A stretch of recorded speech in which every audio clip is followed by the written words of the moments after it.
Voici le problème classique des ponts de la ville de Königsberg, donc qui est construite autour de deux îles. Les îles sont ici et là.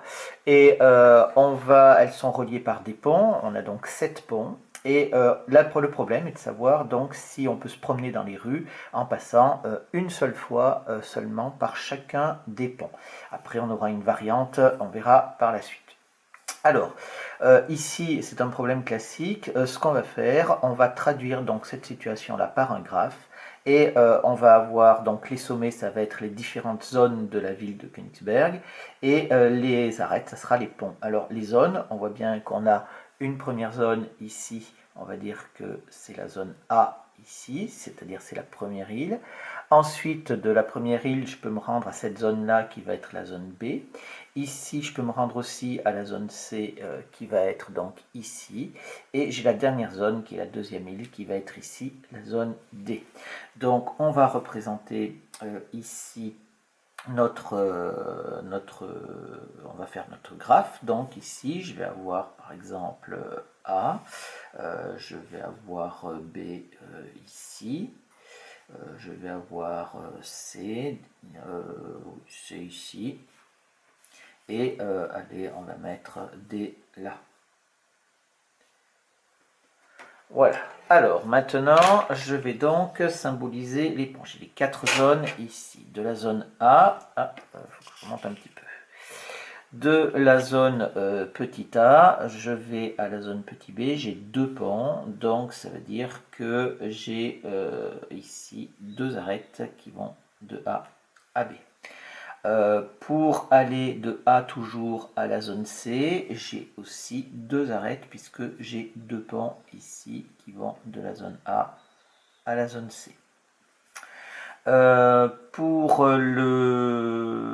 aller de la zone A, je peux aussi aller à la zone D. Là, je n'ai qu'une seule arête puisque je n'ai qu'un seul pont. Ensuite, je pars de la zone B. Donc la zone B, je peux me rendre à la zone A. Je peux me rendre aussi à la zone D. Donc j'ai également ici une arête à cet endroit-là entre B et D. Donc j'ai mes 3 départs ici. Pour maintenant, je pars de la zone C, donc je peux me rendre dans la zone A avec 2 ponts et je peux me rendre aussi dans la zone D ici. Donc il n'y a pas de souci. Je vérifie pour la zone D, je peux me rendre avec les 3 ponts, soit en C, soit en A, soit en B. Alors, donc, on a notre graphe et il faut maintenant répondre au problème. Donc, si on veut passer une seule fois par chacun des ponts, ça veut dire qu'il faut emprunter toutes les arêtes de ce graphe une seule fois.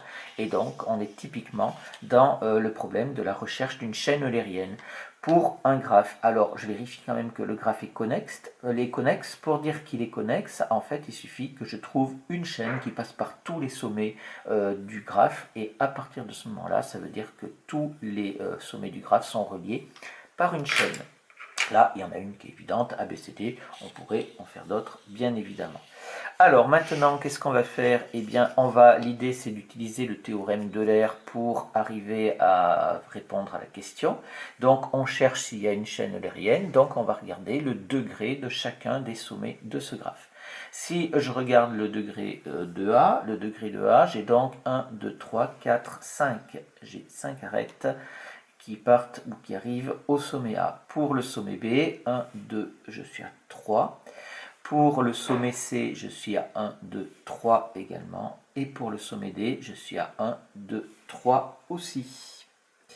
Eh bien, ici, qu'est-ce qu'on va dire? On va dire, on sait que d'après le théorème d'Euler, alors ici, il y a 4 sommets de degré impair. 4 sommets de degré impair. Donc, d'après le théorème d'Euler, eh bien, d'après le théorème d'Euler, il n'y a pas de chaîne eulérienne. Il n'y a pas de chaîne eulérienne pour ce graphe.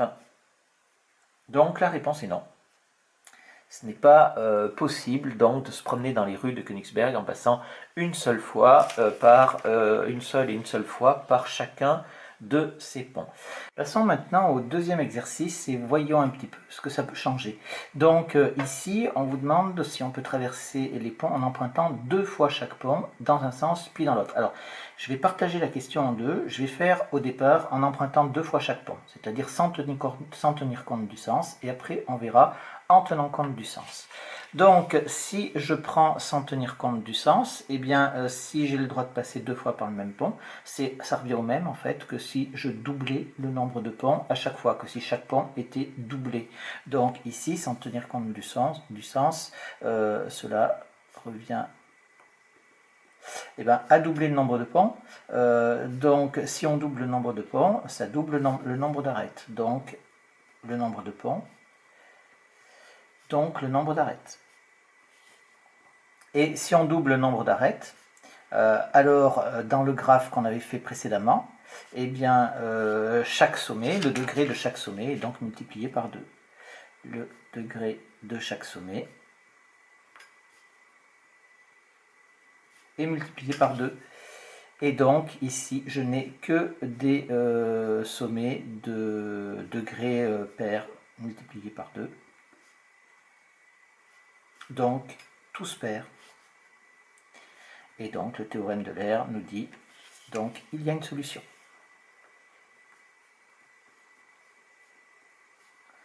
Il y a une solution. Ici, il n'y a pas de problème dans ce cas-là. Ça, c'est sans tenir compte du sens.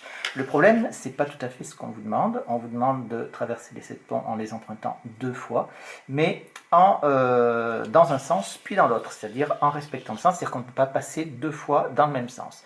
Donc maintenant, si on prend le sens de passage, alors le graphe va devenir un graphe orienté du coup, puisque le sens va avoir une importance. Et on peut le construire, notre graphe, de cette façon-là. On peut le construire de cette façon-là. Moi, je l'ai fait, je l'ai représenté en un petit peu plus gros. Et donc, pour chacun des ponts, on peut faire un aller et retour sur chacun des ponts ici, que ce soit sur les 2 ponts qui séparent A et B, ou A et C, et sur les autres également. Mais le problème, c'est qu'on a un graphe orienté, et que le théorème de L'Aire, eh bien, il est fait pour les graphes non orientés. Donc, ici, on est coincé, on n'a pas de propriété mathématique pour faire ça. Donc, il faut revenir à la méthode empirique au niveau de la classe de mathématiques experts. Et donc, on va voir un petit peu ce que l'on peut faire là-dessus. Eh bien, je regarde... Alors après, on fait ça à partir de ce graphe-là. Il y a plusieurs façons de procéder en fonction des connaissances, en fonction de la visualisation que vous avez. Moi, je vois que j'ai ici deux branches ici, deux arcs ici, quatre arcs ici. Donc déjà, je peux faire un tour dans un sens comme ça et un tour dans un autre sens comme ça. Et là, qu'est-ce que je vais avoir? Je vais avoir donc réglé le problème du pont entre C et D qui aura été parcouru 2 fois, entre B et D également. Et j'aurai un pont de chaque ici qui sera également bouclé. Il me restera donc ce pont-là et les 2 ponts ici. Alors, je peux le faire pour faire les 2 tours. Moi, c'est comme ça que je le vois, mais enfin, sur un dessin comme ça, on peut le voir de plein de façons différentes. Moi, je vais faire un tour dans un sens, c'est-à-dire un tour anti-horaire comme ça, qui va aller donc de A à A. Puis après, je vais changer d'île. C'est pour faire celle du milieu, là. Je vais aller sur D. À partir de D, je vais refaire un autre sens, mais cette fois-ci dans le sens horaire qui va me permettre un autre tour qui va me permettre de faire mon deuxième tour pour prendre toutes les flèches. Ensuite, je vais retourner vers A pour avoir mon pont ici occupé 2 fois. Et il ne me restera plus qu'un pont entre A et C et un pont entre A et B. Et ben, je vais faire une boucle entre C et B, c'est-à-dire je vais faire une boucle comme ça, je vais aller à C, je vais revenir à A, je vais aller à B et je vais revenir à A. Voilà ce que ça donne au niveau de la chaîne. Donc on peut trouver une chaîne. Alors, la chaîne suivante convient. Alors on va essayer donc de la faire méthodiquement. Donc on commence, j'ai dit que je pars de A, je vais vers B, ensuite je vais vers D, ensuite je vais vers C, ensuite je vais vers A. Ici j'ai donc mon tour anti-horaire.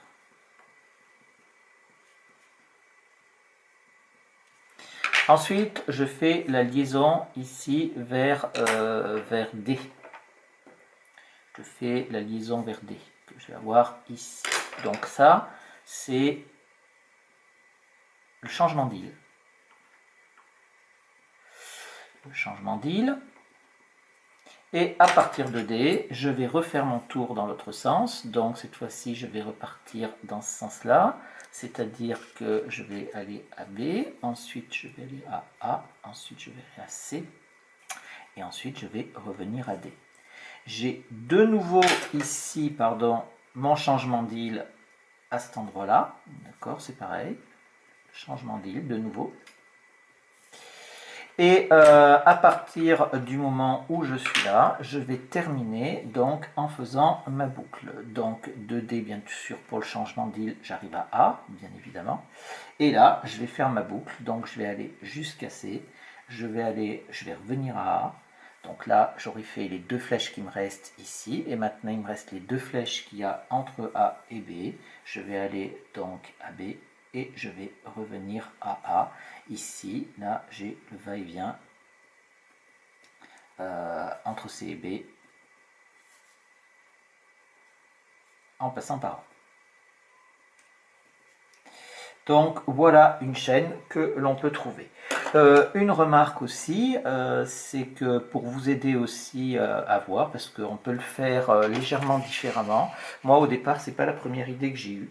Donc la remarque ici, c'est que si on prend les degrés entrants et les degrés sortants, eh bien, ça va être, étant donné qu'on a le droit d'aller dans les deux sens, on va avoir le même degré entrant et sortant, on va avoir 5, 3, 3, 3 pour chaque sommet.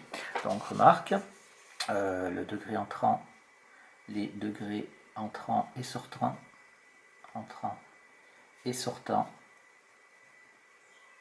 de chaque sommet sont égaux aux valeurs précédentes. Donc aux valeurs précédentes, et après vous pouvez faire ce que vous voulez, c'est-à-dire que moi dans ma visualisation j'ai vu ça comme des vecteurs, j'ai l'habitude de travailler avec des vecteurs pour les flèches, et donc en fait quand je fais ma chaîne ici AB, et bien ça me fait le vecteur AB, puis après le vecteur BD, puis le vecteur DC, et en fait j'ai essayé d'utiliser la relation de Schall en remarquant que, étant donné que j'ai le même nombre de degrés entrants et de degrés sortants, ça veut dire que dans mes vecteurs je vais avoir la lettre B par exemple, je vais l'avoir 3 fois en extrémité du vecteur et 3 fois en origine du vecteur, et donc je vais pouvoir me débrouiller pour faire une somme vectorielle correspondante. Bon, si vous voulez, vous pouvez vous amuser à écrire la chaîne, la somme vectorielle ici. On a fait quelque chose de mieux, c'est qu'on est parti de A et on est arrivé à A, donc en fait on a fait un cycle. Donc en réalité je suis parti de A et on est arrivé à A, mais voilà, on pourrait avoir d'autres possibilités certainement.